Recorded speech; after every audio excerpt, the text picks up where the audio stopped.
so much being spoken about now that one New York City block building could feed all of New York City and uses a lot less water. Have the Saudis been investigating vertical farming? Well, we have a lot of land.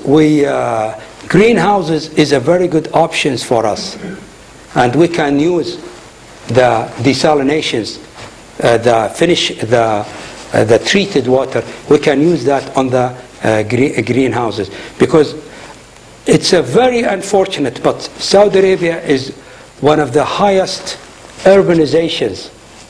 Numbers goes to up to 75%. Professor Ricard, he thinks it's 90%. Anywhere in there, we have most of the people now, they're going into a big cities, and the treated water, we can use that on the greenhouses or in a vertical. Whatever you do, we have to use the state-of-the-art technologies for that water to get the best of what we can. Yes, sir. I want to push you a bit on the water policy. Yeah. Basically, your subscription or your prescription was lowering subsidies, installing meters, and introducing water-saving technologies. Yes. So now, how is that supposed to work here? So far, it's basically water doesn't have a price. Yes. So you basically, at some point in time, the agro-businessman got the land with the water that is beneath the land, and basically, on top of that, the subsidies you mentioned, these are subsidies for input factors here, like the welfare, the diesel, and so on. So you're cutting the subsidies for basically pumping the water out of the ground. And then you install the meters. Who pays for the meters? Yeah. And what is the use of the meter if you don't demand the price, right? But the farmer, of course, naturally will say, hey, guys, that's my land. You gave it to me, whatever, 20 years ago, and I used it as I pleased for 20 years, and it's fine like that. Of course, it's not fine because everybody is pumping it out of the ground. There's an incentive. Basically to pump it faster, you know, typical tragedy of the commons, so to speak. And so I'm wondering, how is it supposed to work? Yeah? You cut the subsidies, so who installs the meter? And at the same time, who introduces all these water-saving technologies that are very expensive, unless you don't basically get subsidies or can keep a very high price in the market that will justify these investments. So, but you will not get these prices unless you have basically, for example, tariffs. Introduction of tariffs would be an alternative. But that's not an option because in 2005 you are a member of the WTO. And basically I don't see how these prescriptions are supposed to work. Well, to prove your argument right, firstly, when the Saudi government decided, let's stop the production of wheat, what did the farmer do? Including myself. We have investment farms worth of hundreds of millions of dollars. We went from wheat into forage. Forage require much higher water. The government don't have any authorities over our neck. So we start to produce forage, but we don't take subsidies for the forage. Now, you're coming to my games. Now you want me to support, now, just to get back to the technology, Saudi Arabia finance up to 90% of all your modern irrigations. You want me to pay for the maintenance of this.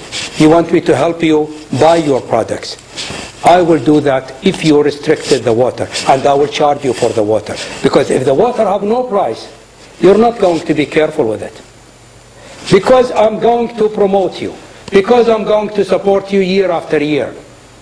So therefore, you're going to use that water according to crops per drops.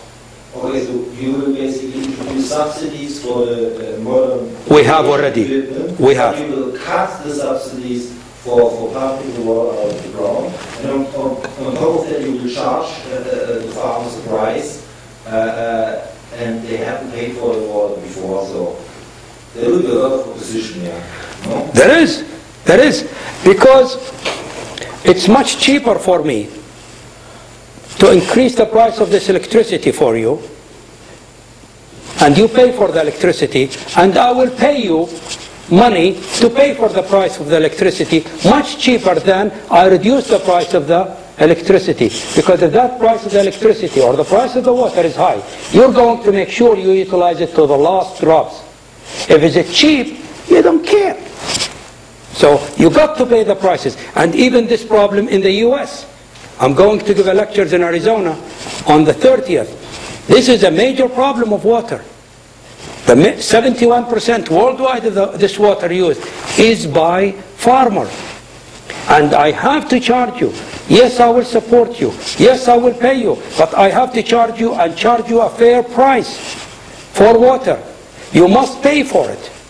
But legally, you're speaking now as the government, you don't own that land anymore. You would basically do the nationalization of assets you have. No, you're borrowing money from me. You are borrowing money from me for your irrigation system. You want me to buy you, to help you sell your product. You want me to finance your maintenance. It's a social programs. That's one of what my argument here is. Government cannot do that. Government will not do that by itself. It needs the monitoring of non-government organizations and civic societies. You are right. I cannot force you to do that. The same way they did with us with the wheat and with the forage. But if you need money from me to finance you for your modern irrigation, the maintenance of that, and that's not cheap, and you want me to buy your product, you are going, and not even that. You don't go and you go get me 500 or 600 laborers, foreigner laborers, and they do your work while you're doing something else. You will not get that benefit. I hope I answered your questions.